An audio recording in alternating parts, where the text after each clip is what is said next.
Ako'y isinilang sa isang bayan ng Cotabato, kasing gulo ng tao, kasing gulo ng mundo. Yung gano'n, no? Di ba? Yun yung tumanim sa utak ng maraming Pilipino. Sisihin natin si Asin. Hindi naman, joke lang. Hindi, joke lang yan. Gaano ninyo kakilala ang mga Bangsamoro? Welcome to the Ami Gani Talk Show. Ito ang programang maghahatid sa inyo ng mga totoong kwento ng kabayanihan, kagalingan at mga kagandahang asal na tiyak na mapupulutan ng magagandang aral. Halina't samahan niyo kami at sabay-sabay tayong matuto kasama ang iba't ibang personalidad ng Bangsamoro. Bismillah, assalamualaikum warahmatullahi ta'ala wabarakatuhu. Welcome to this special episode of the Ami Gani Talk Show. Kikilalanin po natin ang Bangsamoro sa perspective naman po ng ibang tao. I am talking about with the person who is a communications graduate from FEU and he graduated as magna cum laude. And right now, he's been traveling around the Philippines to do research and to document the ingredients, culinary culture na meron po sa buong Pilipinas. And right now, no, dito po siya sa Barm. Nag-umpisa po siya sa Tawi-Tawi, paikot, and eto na, dito na po siya sa Cotabato City. I am talking about the man behind Localpedia, Sir John Sherwin Felix. Good morning. Good morning po. And welcome to Cotabato City. Yes po. Sir, how's your experience going around Bangsamoro region? Very enlightening. Sobrang, ang dami kong natutunang mga aral, hindi lang sa pagkain, but also sa diversity ng tao. Sa Islam, marami akong natutunan, syempre as an outsider. Ang daming, way back sa lugar namin, of course, the region, Bangsamoro mostly, ang nakikita lang namin is the news about war, about conflict. But na-realize ko, there's more than that. It's just maliit lang na parte ng Bangsamoro, napaka-diverse ang kultura dito. And I hope na yung mga outsider, ma-realize sila na sobrang hitik sa kultura dito sa lugar mula pagkain tao. And going around, nag-start ako dito sa Tawi-Tawi. I think August 20, last 28. And then from there, I was welcomed with many families, strangers. Tinulungan nila ako sa pag-document. Kahit di nila ako kilala, they extend help, their hands from someone na isang stranger. Then doon ka na-realize na they're very helpful. Ika nga ng isa ko nga nakausap na local, sa Islam pala yung pagtulong talagang kaya sila mahilig magtulong kasi binibayayaan ito ng blessing. So sobrang, I felt that help. Even the rural areas napuntahan ko, and wala akong, ang conception kasi ng mga tao nung pumunta ako dito, magme-message sila sa akin, safe po ba dyan, sir? Pwede po bang dyan? Baka ganito, ganyan. Ang daming shrouded with mystery. Pero ang sinasabi ko lang sa kanila, on a regular day, safe na safe dito, and I never felt unsafe. Of course, I don't want to undermine the war or what, pero sabi ko nga, well, I'm from Metro Manila, Quezon City. Kung tutuusin nga, mas mataas ang crime rate sa amin, and sabi ko, baka I have a higher chance getting into trouble in Manila, Metro Manila, than here, di ba? Kasi it's just like any other province. People live their own normal lives. They do errands, they do their own work. People play, listen. Sikat na sikat nga yung Bini dito eh. So, doon sa Tawi-Tawi, for example. So, amazing. My travel is super amazing. As a traveler, Sir Sherwin, hindi ka ba natakot na pumasok dito sa Bangsamoro? Dito na lang sa Cotabato City, no? Hindi ka ba natakot?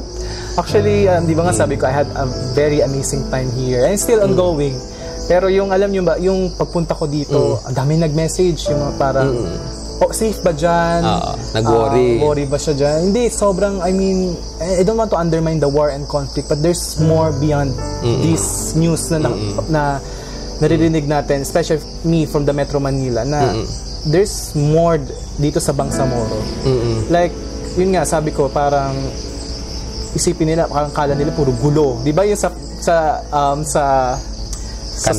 kanta ng Cotabato City. Ako'y isinilang sa isang bayan ng Cotabato, kasing gulo ng tao, kasing gulo ng mundo. Yung gano'n, no? Di ba? Yun yung tumanim sa utak ng maraming Pilipino. Sisihin natin si Asin. Hindi naman, joke lang. Hindi, joke lang yan. It gives you an idea kung ano yung view, not just sa Cotabato, in the Bangsamoro region, na shrouded pa rin ng maraming prejudice, misconception, yung region eh. Pero I can vouch na even the people here, the locals, they don't like war. They are afraid of war. We are peace-loving people. And I can see that, parang, yun nga, parang tanggalin nyo. It's just a regular province na people do their own thing. They live their own lives. Sobrang enlightening nung travel ko, especially, I'm a Catholic, but sobrang, ang dami kong natutunan sa Islam. Like, one thing is yung respect sa hayop. Grabe. Parang, kasi ako, I grew up in a household na medyo, we don't have this concept. Pero dito na yung parang yung hayop, for example, you give yung parang bago mo siya katayin bago mo kainin, you give the respect. Dapat sa maayos siyang kondisyon, dapat proper yung way mo kung paano mo siya i-slaughter, na hindi lang basta-basta, and then yun nga, parang hindi pala pag yun haram na pala, di ba, natuto kung ano yung halal or haram. Super educational sa akin. Yun yung siguro yung sa pinaka sobrang ang dami kong natutunan na very action, talagang there's a reason in Islam. Hindi lang yung basta-basta lang, di ba? Sobrang iba yung respect ko nung even yung before, pero mas grabe yung okay. Hindi siya yung katulad na iniisip ng tao sa ibang lugar na ang gulo-gulo. Kasi here, in Islam, may emphasis sa order, may emphasis sa peace and love. And Islam itself ay nanggaling sa salitang salam. Salam means peace. Oo. Nakakatuwa na marinig, no, sa kay Sir Sherwin na isang outsider, na yung mga misconception, no, sa ating lugar nakukorek, no, na itutuwid. Before going here, no, sa Bangsamoro, meron ka ng idea ng mga pagkain dito? Actually, minimal pa yung minimal pa yung influence, yung exposure ko. Most of the time sa may mga restaurant sa Manila, emerging na rin yung Bangsamoro cuisine now, especially at this time na nagkakaroon na tayo ng representation. Pero I mean, kailangan pa talaga para ma-realize ng tao na ang ng kultura ng Bangsamoro. Doon may mga restaurant sa Quezon City, for example. And then there's also mga products na na binibenta, like yung pastil. Pastil. Pero na-realize ko na pagdating mo dito, parang iba pala yung pastil doon sa Manila, yung nasa bottle na hindi naman pala pastil. That's kagikit. Yun nga, parang bago siya yung parang doon ko na-realize na parang okay, may mga misrepresentation din pala na nangyayari na if they just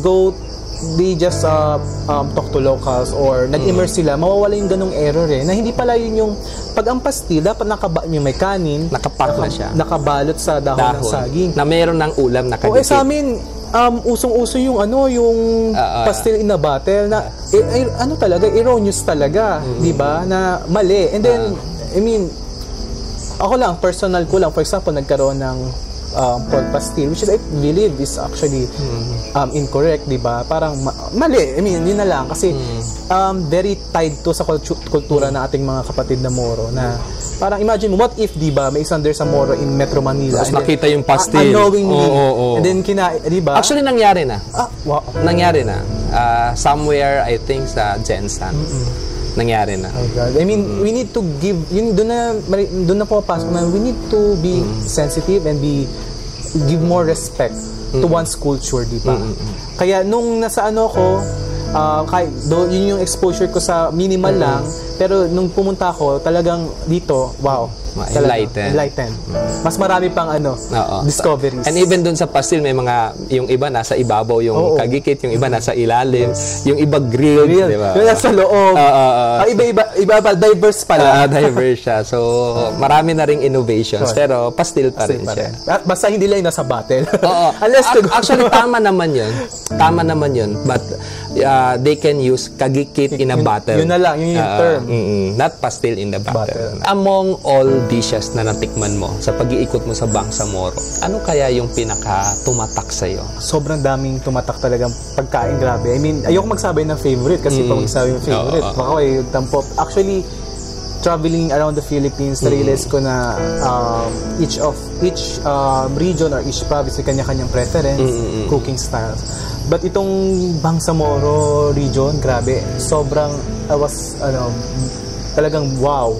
Like, kasi malayong-malayo sa aming pagkain, for example, sa Luzon. Like, unahin ko sa, isa-isahin ko para, like, for example, in Tawi-Tawi, nung pumunta ko sa Panglima, Sugala, and then nakita ko yung diversity nung seafood, like merong mga pagi, si anyuni, like wala sa amin yun. For example, sa Metro Manila, tapos sobrang unique niya. Bumili, tapos nilutuan ako nung host ko doon na sa isang sama na yung ginataan namin. Ang sarap niya, parang unique yung last, yung ano niya, parang wala siyang something na strong na taste na parang baka sabi, yak, hindi. Sobrang dapat kailangan maging open mind. And for sure, for the locals, normal sa kanila yon. Kaya sa ibang lugar, baka akala nila, ina-exoticize nila.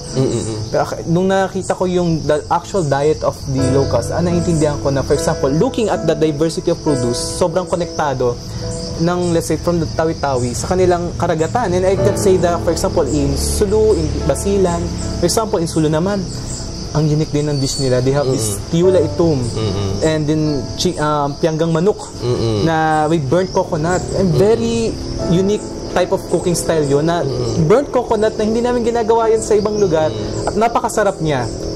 And then yung affinity nila sa anghang. Like for example, akala na nila pag sinabi nilang mahilig sa maanghang, Bicol region. But throughout the Philippines, for example, Tausug also loves chili, and then the Maranaos, di ba? So, kailangan din ma-represent sila na hindi lang Bicol region, for example, ang chili capital or whatsoever, di ba? So, ang unique. And then, I go to Basilan, nagpadulang sila, and then they have this chicken kilia. I don't know if kung tama yung pagka-pronounce ko, paumanhin po kung may mispronunciation ako. And then, and different types of delicacies na I think it's shared by Moros, yung mga ja, yung panyalam. So, ang ganda ng and then, nag-participate ako sa paggawa ng dulang. Nag-assemble kami. And sobrang saya, it's a communal activity na everyone participates, and even sa pagkain mismo na talagang doon ko na-realize na food is one of the core of people here in Bangsamoro. Na it brings people together, di ba?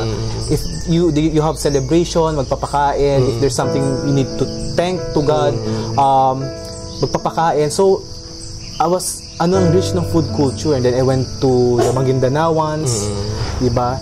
And then the Maranaos, doon ko na-realize na may palapa pala ang Maguindanao, and may palapa din pala ang Maranao na iba pala, hindi dati as outsider, minsan kala mo iisa lang yan. Pero when you go on ground, grabe, diverse pala, hindi lang iisa ang region, different groups, different cuisine.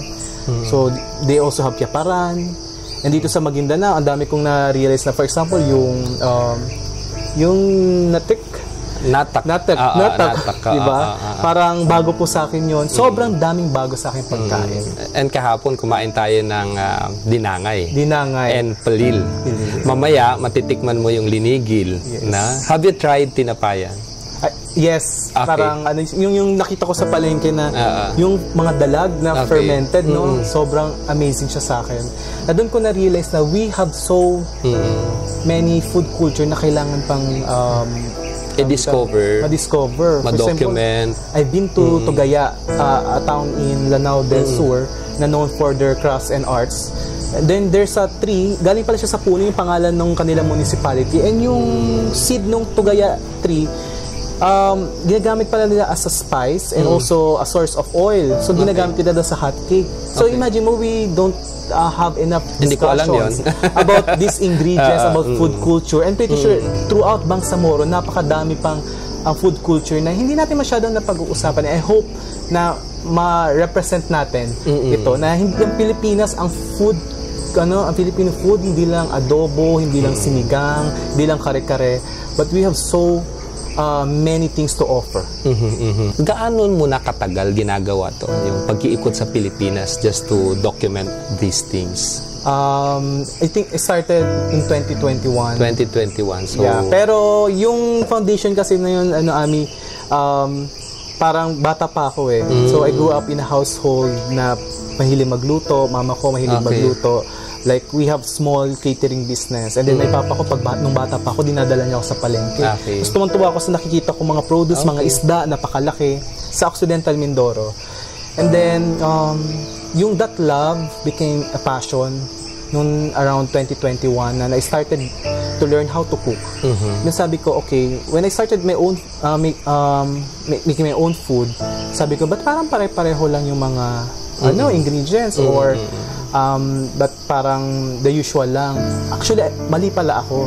Diverse yung aming produce. When I started talking to the vendors, to the farmers, na marami pala tayong mga ingredients. For example, in our hometown, meron kaming kalumpit na parang ginagawa namin jam. And then, there's so many native vegetables na parang, meron pala kami, hindi lang namin masyadong napapansin. Kasi pag hindi mo alam, hindi mo mapapansin, hindi mo pa, baka madaan-daanan mo lang. Kala mo damo lang eh. That's why you need to talk to locals, those people will have this vast knowledge about our traditional food culture. So it's been 3 years. 3 years. And how old are you right now? 28. Kasi ibang kabataan, no? Iba yung mindset. Like, at your age, parang masyadong focus yan sa trabaho, no? Ikaw nagtrabaho ka ilang taon lang? Nagtrabaho ako as a public relations manager for around 2 years. Then after 2 years? Nung nakita ko kasi na parang may kasi during my work, pinagsabay ko yung project, yung local PIJA. Tapos on the side lang yon. Tapos nung na-realize ko na mas may impact siya, doon ko nag-decide na parang umalis muna ako sa work ko para mas bigyan ko yung time yung proyekto na mag-document. Kasi we have so many food cultures na in danger, na parang nasa verge na siya na makakalimutan. Kaya nag-decide na akong mag-resign. Kahit nakakatakot actually. Parang very risk taker nga. Madaming nagtatanong, hindi ka ba natakot kasi yun nga, you left your job. Ako kasi nare-realize ko yung fulfillment na nakukuha ko dito sa paggawa nito na more than my career or more than the money or fame, iba yung fulfillment niya na you were able to have an impact on a national level and you see the changes among dito sa mga, say, may natutulungan mo yung mga vendors or yung mga ating food producers.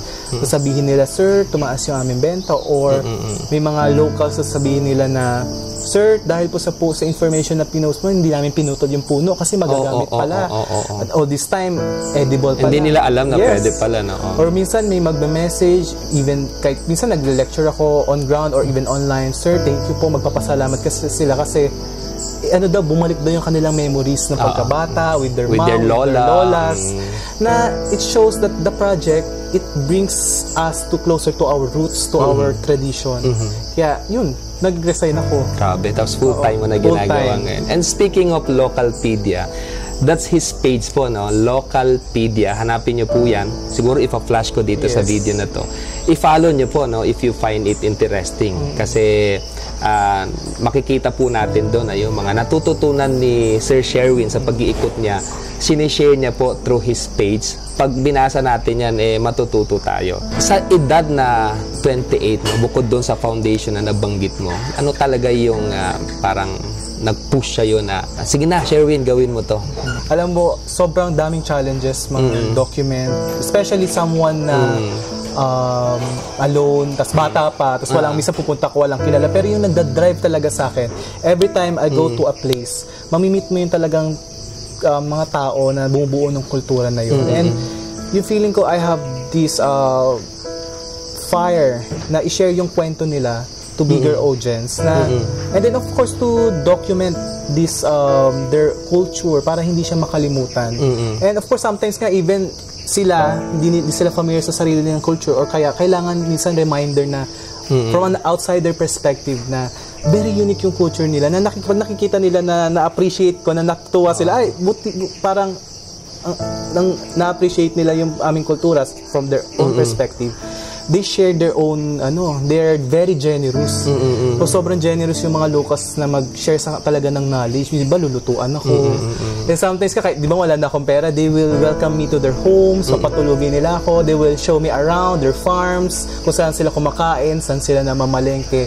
And that, ito yung naging driving factor sa akin, na kahit mahirap, kahit sobrang hirap, ituloy ko kasi maraming tumutulong sa akin. Okay. What challenges you most habang ginagawa mo yan? Siguro yung one of the biggest challenge siguro yung of course yung finance, yung resources. Magastos. That's why kasi, gastos talaga, sobrang gastos, parang hindi naman ako milyonaryo. Pero yun nga, parang because many people extend their hand. Okay. Not just financially but of course emotionally, mentally, mental support na nasusustain ko. Pero yung kung tatanungin mo ko, yung biggest challenge ko sa yung emotional talaga. When I go to, let's say, pinaka-rural parts ng Philippines, makikita mo pa talaga na hindi lang sa pagkain, ilalahatin ko na maraming hindi naabutan talaga ng help. Like, kailangan, they really need help. Kaya, pag aalis ako doon, minsan, hindi naman ako milyonaryo. Ano kaya yung mabibigay ko? Kwento lang naman yung ma-share ko about sa kanila. Na sana, if I have all the capacity, I can help. That's why, when I go home, iisipin ko sila, kamusta na kaya sila at this time? Anong ginagawa nila ngayon? Kasi, they've been so kind to me. Pero, I can only repay, isa kaaya ko lang talaga. And I wish na eventually people, they will have better lives. Sherwin, ano ba yung end goal nito? Like, ano yung nilulook forward mo doing this? Actually, yung isa lang naman yung dream ko. Yung Localpedia kasi, yung online presence is just the tip of the iceberg.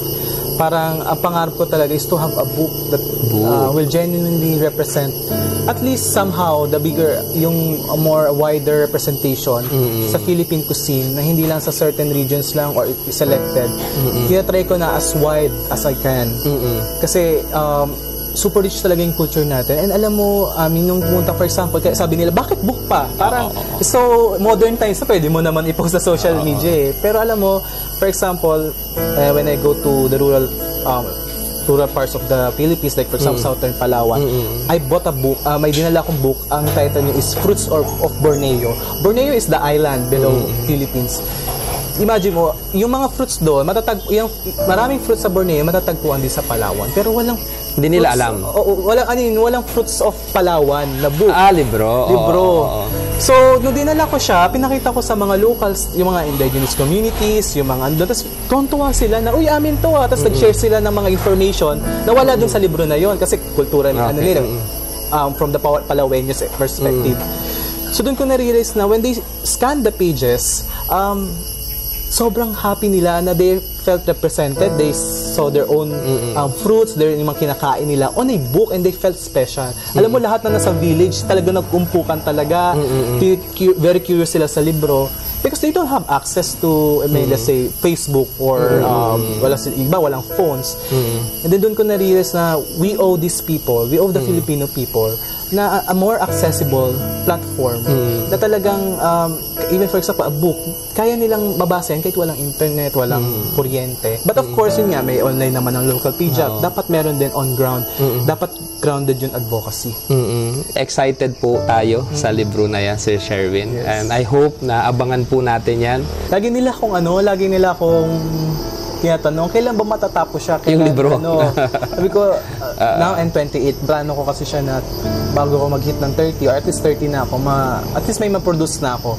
Pero sabi ko, the only thing na nagsistop sa akin bago na hindi mo na maglabas ng book or something na is dapat pag na-feel ko na marami ng regions na represented, okay na ako. Ayaw kasi may ma-left out. May makalimutan. Kasi, makalimutan. I mean, thank God na bata ko pa, kaya ko pa punta-punta sa mga sulok-sulok ng Pilipinas, sa pinaka-isla, ilan ng forest, ilog ang daanan ko, mga rural village na wala akong kakilala. Pinasukan ko yan. Kasi talagang, we need to document this food, the ingredients, the dishes, the local culture before na bagang mawala. At hopefully, hindi mawala kasi ma-inspire sila. I mean, sana ma-realize nila kung gaano ka-importante yung kultura. You don't need to go around the Philippines na the same thing na kailangan mo, I mean, even on a local level, on a more grounded level, ang laki na laki na ng tulong na mabibigay mo. Yung just start on your own locality. Iba minsan nga, parang iba pag pupunta ako sa isang lugar, minsan hindi pa nila alam yung iba na yung own locality nila, kung ano meron sila, anong kultura nila. Tapos mareremind lang sila pag, ito pala, meron pala kami, special pala ito. Kaya sobrang laking tulong yung mga local content creators, for example, yung mga advocates na nagsa-start small. You don't have to start big. Speaking of that book, no? Meron ka na bang nasa isip kung ano magiging title ng libro? Secret. Secret muna. Sa ganito na lang, when you speak about John Sherwin Felix, ano ba yung gusto mong maalala sa'yo ng tao? Alaya na naman yun. Ayoko kasi ako matandaan ng isang magaling na writer or nandun naman ako sobrang researcher. I don't know. I'm not a person na mahilig sa titles eh. Parang gusto ko lang na makita nila me as the same level na parang I want to be remembered as a normal, simple kid who wants to make the Philippines a little bit better place. Like, gusto ko nilang maalala na parang may nagmahal sa kultura, sobrang mahal na yung kultura niya, at parang gusto ko lang ma-inspire yung tao. Something like a beacon of hope na na sobrang yaman kasi ng kultura natin eh. We're so rich. And I hope na kung di man ma-replicate, they get inspired from my work. Ma-appreciate nila. Na yun nga, na kahit wala akong pera, kahit wala akong ganong kadaming resources unlike others, na makita man lang nila yung genuine ko na efforts, na even yung pinakamaliit kong effort, di ba, matuwa sila.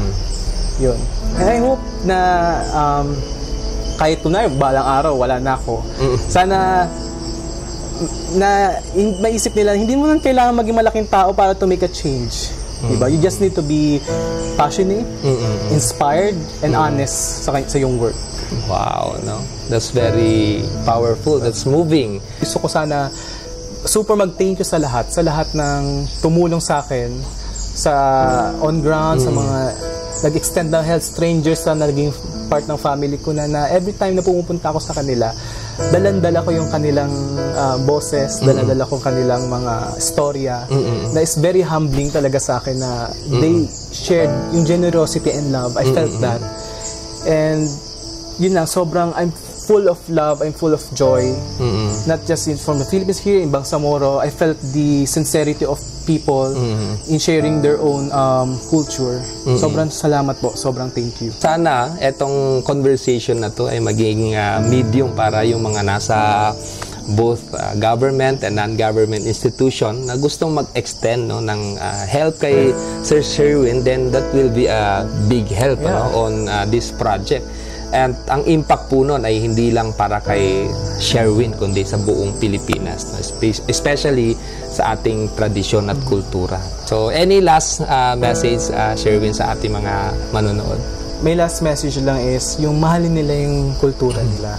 Mahalin natin hindi lang yung kultura, mahalin natin ating bansa, ating kapwa, mahalin natin yung kalikasan, kasi magkakakonektado yan eh.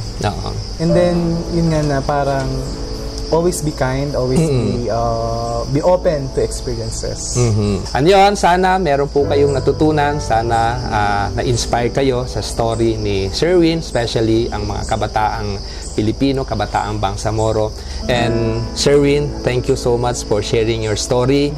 Sana ay protektahan ka ng Panginoon sa lahat ng iyong travel, at sana ay lalo ka pa niyang i-guide, no? Para mas ma-capture mo pa yung mga storya na kailangang ipagmalaki at i-share sa buong mundo. Maraming salamat.